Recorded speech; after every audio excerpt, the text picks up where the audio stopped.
comment lire la parole? Comment lire? C'est une question qui m'a été posée ce matin. Pasteur, comment lire la parole? La première chose que je dis, c'est lis la parole. Lis. Parce que plusieurs personnes ne lisent pas ce qui est écrit. Ils lisent pour confirmer les enseignements qui leur ont été donnés. Non, vous ne lisez pas la parole de Dieu pour confirmer les doctrines qui vous ont été données. Sinon, vous serez en train de biaiser la parole de Dieu. On lit la parole de Dieu froidement. Jésus pleura, par exemple. C'est écrit, Jésus pleura. Il n'y a rien d'autre à faire. Il pleura. Mais ne lisez pas pour me dire, pour justifier les raisons que vous avez en vous. Il faut lire la parole de Dieu telle qu'elle est écrite. Il ne faut pas lire entre les lignes. C'est la première clé. Moi, j'ouvre ma Bible et je lis. Jérémie revint de Tophet, où l'Éternel l'avait envoyé prophétiser. Puis, il se tint dans les parvis de la maison de l'Éternel. Et il dit à tout le peuple, ainsi parle l'Éternel des armées, le Dieu d'Israël. Voici, je vais faire venir sur cette ville et sur toutes les villes qui dépendent d'elle tous les malheurs que je lui ai prédits, parce qu'ils ont réduit leur cou pour ne point écouter mes paroles. Je n'ai rien à dire. Je n'ai pas à interpréter quoi que ce soit. J'ai tout simplement à rester dans le contexte. Maintenant, des questions vont me venir. Pourquoi? Comment? Quand? Où? Ça, c'est des questions qu'on doit se poser normalement après avoir lu. Mais d'abord lire. On ne peut pas lire en sachant pourquoi. On ne peut pas lire en sachant comment. On ne peut pas lire en sachant où. Pourquoi? Pourquoi ça? Je vous montre le premier verset sur lequel repose ce principe. C'est la deuxième épître de Pierre, au chapitre 1 et au verset 20. Il est dit, je cite, « Sachez tout d'abord vous-même qu'aucune prophétie de l'Écriture ne peut être un objet d'interprétation particulière. » Voilà, c'est par là qu'il faut commencer. Nous avons posé pourquoi lire. Nous lisons tout simplement. Et Pierre nous dit que aucune prophétie de l'Écriture ne peut être un objet à ma manière de voir. Moi, je pense que vous ne pouvez pas dire ce que vous pensez après avoir lu. C'est Dieu qui doit vous faire penser et non vous. Je m'exprime. La parole de Dieu continue à dire, car ce n'est pas par une volonté d'homme qu'une prophétie a jamais été apportée. C'est poussé par le Saint-Esprit que les hommes ont parlé de la part de Dieu. Qui a parlé? Ce n'était pas l'Esprit, c'était les hommes. Mais les hommes, ce qu'ils disaient, venait de Dieu. Maintenant, vous avez ouvert la parole, vous avez lu, et vous avez un problème, vous voulez comprendre. Pour comprendre la parole de Dieu, si on n'a pas compris là où c'est écrit, il faut continuer à lire. Un autre verset va vous donner la signification de ce que vous avez lu. En d'autres termes, vous ne pouvez pas lire et dire « Moi, je pense que cette écriture signifie ceci ou cela. » Non. Il faut que celui qui a écrit vous dise la signification de ce qu'il a écrit. Si un tant soit peu, vous-même, vous donnez la signification de ce que vous avez lu, vous pratiquez l'interprétation particulière. Donc c'est un péché, ce que Pierre venait de vous dire, sachant tout d'abord vous-même qu'aucune prophétie de l'Écriture ne peut être un objet d'interprétation particulière. Pourquoi? Parce que ce n'est pas par une volonté d'homme qu'une écriture a jamais été apportée. C'est poussé par le Saint-Esprit que les hommes ont parlé de la part de Dieu. Tenez, je vais vous donner maintenant un exemple simple qui va trancher sur tout pour vous permettre de comprendre ce que je viens de dire. Ouvrez vos Bibles dans le livre de Matthieu 13.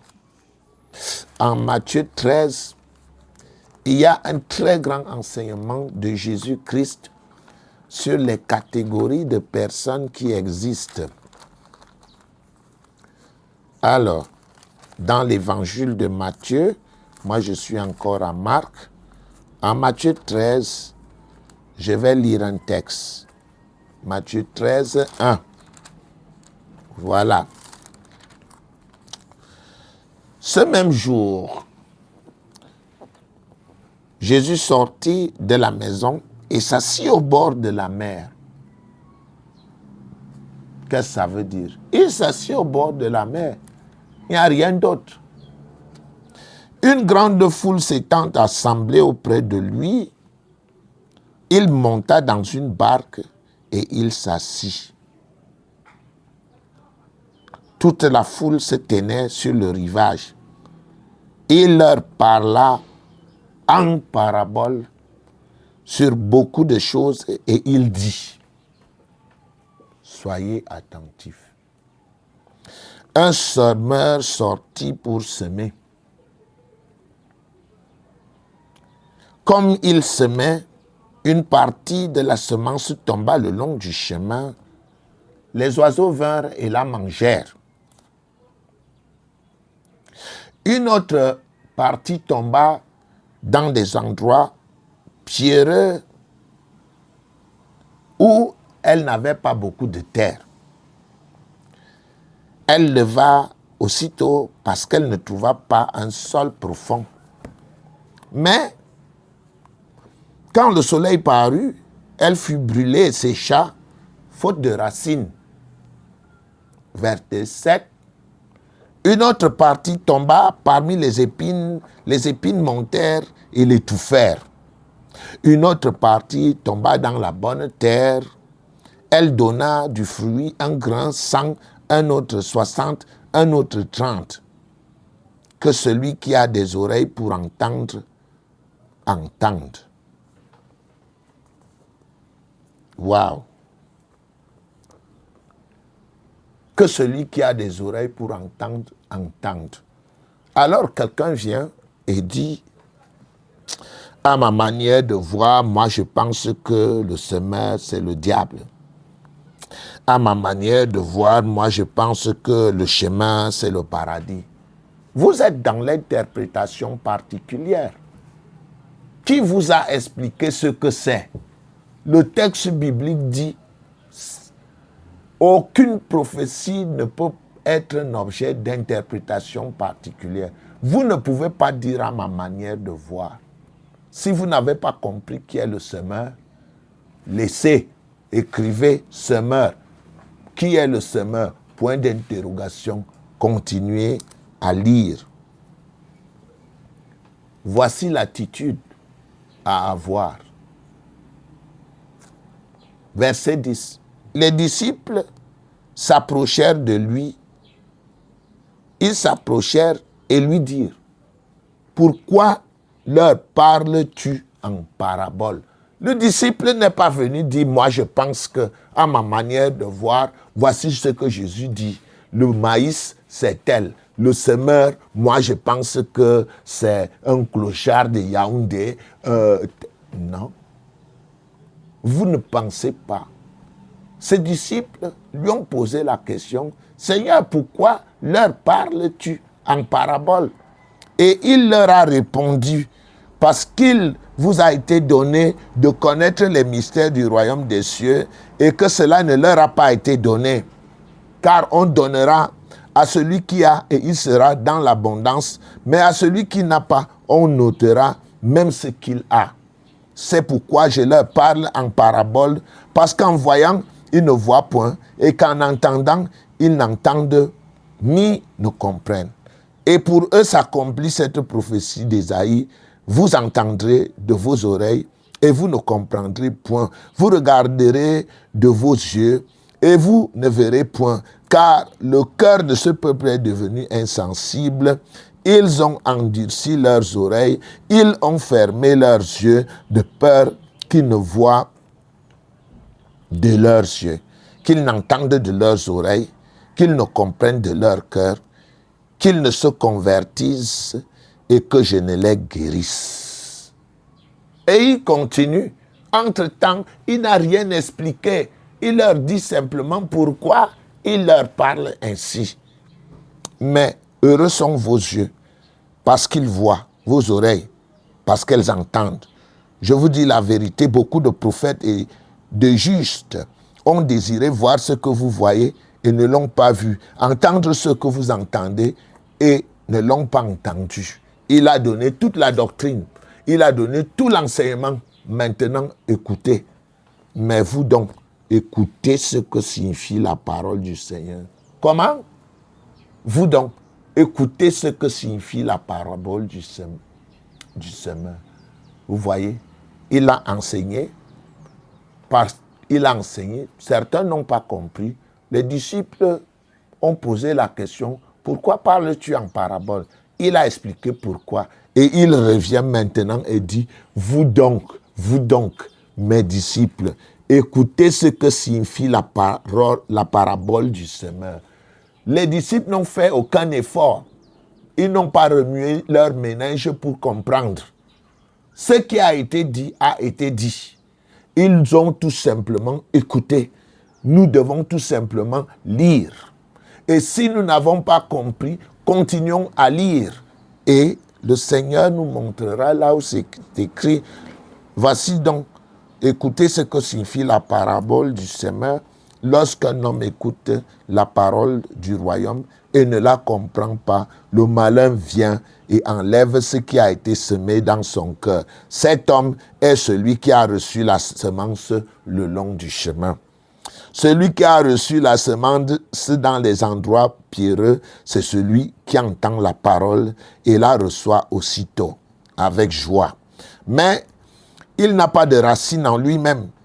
Il manque de persistance. Et dès que survient une tribulation ou une persécution à cause de la parole, il y trouve une occasion de chute. Celui qui a reçu la semence parmi les épines, c'est celui qui entend la parole, mais en qui les soucis de ce siècle et la séduction des richesses étouffent cette parole et la rendent infructueuse. Celui qui a reçu la semence dans la bonne terre, c'est celui qui entend la parole et la comprend. Il porte du fruit et un grain en donne 100 et un autre 60 et un autre 30. Vous comprenez avec moi que les disciples n'ont fait aucun effort. Ils n'ont pas bougé leur méninge pour chercher à donner une interprétation, chacun à sa manière. Ils ont attendu et le maître leur a expliqué tout. Cette parabole est expliquée du verset 19 jusqu'au verset 23. Comprenez-vous, ce n'est pas par une volonté d'homme qu'une prophétie a jamais été apportée, mais c'est poussé par le Saint-Esprit que les hommes ont parlé de la part de Dieu. Vous pouvez continuer au verset 24. Il leur proposa une autre parabole et il dit, et il va expliquer de la même manière tout ce qu'il dit. De Genèse à Apocalypse, Dieu est l'auteur de son livre et il donne l'interprétation qu'il veut à ses textes. Prenons nos têtes, nos mémoires, nos intelligences, nos capacités intellectuelles, mettons-les de côté Lisons tout simplement et attendons dans la lecture que Dieu nous apporte la solution. Si vous avez aimé, likez ou alors commentez, dites j'aime, encouragez-nous, abonnez-vous, écrivez en commentaire. Moi j'aime répondre aux questions, je réponds à tous les commentaires. Bonne journée.